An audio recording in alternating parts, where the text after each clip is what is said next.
Hello दोस्तों, welcome to this video. I hope आप लोग बहुत अच्छे होंगे और मन लगा के अपनी पढ़ाई कर रहे होंगे। तो आज का वीडियो उन लोग के लिए है जिन्होंने अभी इस बार नेट क्वालिफ़ाई किया, जेआरएफ क्वालिफ़ाई किया, ओनली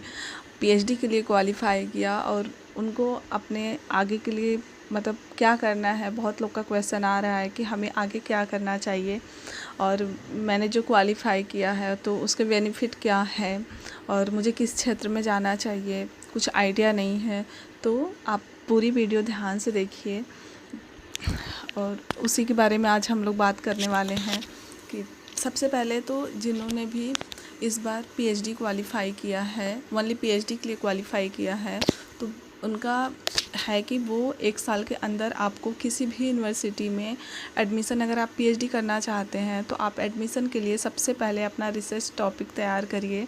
और जो भी चाहे सेंट्रल यूनिवर्सिटी के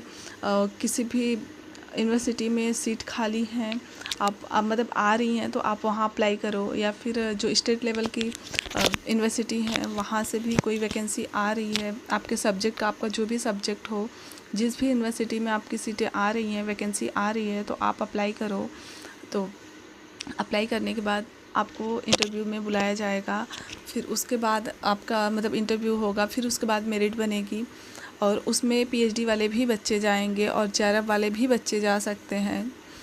क्योंकि कंपटीशन देखिए चांसेस तो ज़्यादा उनको मिलते हैं जिनका जेआरएफ होता है, ये ही सच्चाई है। और ये भी आप भी जानिए, अगर जिनका पीएचडी वालों का भी एडमिशन होता है लेकिन अगर वहाँ नेट वाले और जेआरएफ वाले बच्चे जाते हैं तो उनको ज़्यादा मौका मिल जाता है इस चीज़ का, उनके मतलब उनको ज़्यादा चांस होता है कि उनको एडमिशन मिल जाता है, थोड़ा ईजली होता है उनके लिए। और फिर जिनका भी नेट क्वालिफ़ाई है, अगर वो पीएचडी करना चाहते हैं तो उनको भी सेम प्रोसेस से गुजरना पड़ेगा, क्योंकि मतलब उन्हें भी यूनिवर्सिटी में फॉर्म तो भरना पड़ेगा, फिर इंटरव्यू में जाना पड़ेगा और उसके बाद जो जेआरएफ भी है तो जेआरएफ का भी है कि आपको 2 साल के अंदर एडमिशन लेना होता है। आप 2 साल के अंदर एडमिशन लोगे तो आपको जो बहुत अच्छी स्कॉलरशिप मिलती है आप उसका फ़ायदा उठा सकते हो। और जो नेट वाले हैं तो वो तो परमानेंट हो जाते हैं, अगर वो एडमिशन लेना चाहते हैं तो ठीक है, उनका परमानेंट का मतलब है उनका जो क्वालिफिकेशन है वो हमेशा क्लियर हो जाता है, तो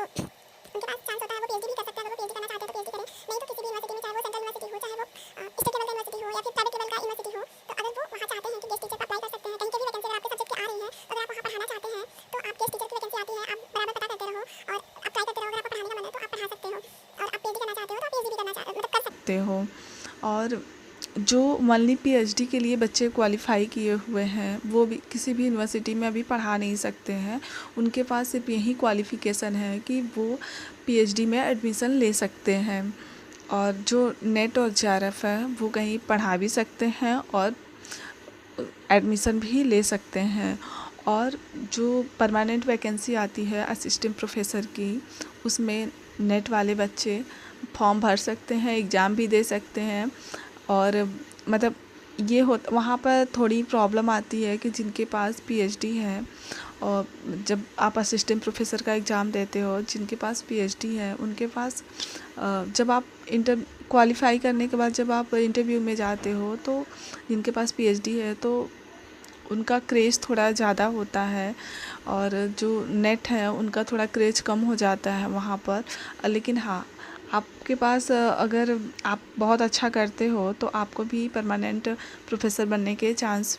मिल जाते हैं, क्योंकि आपको भी वहाँ पर क्वालिफ़ाई करना होता है।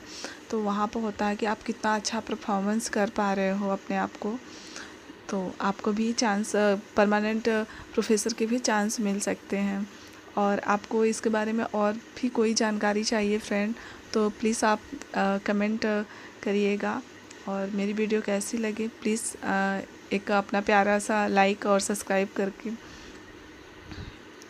Thank you so much.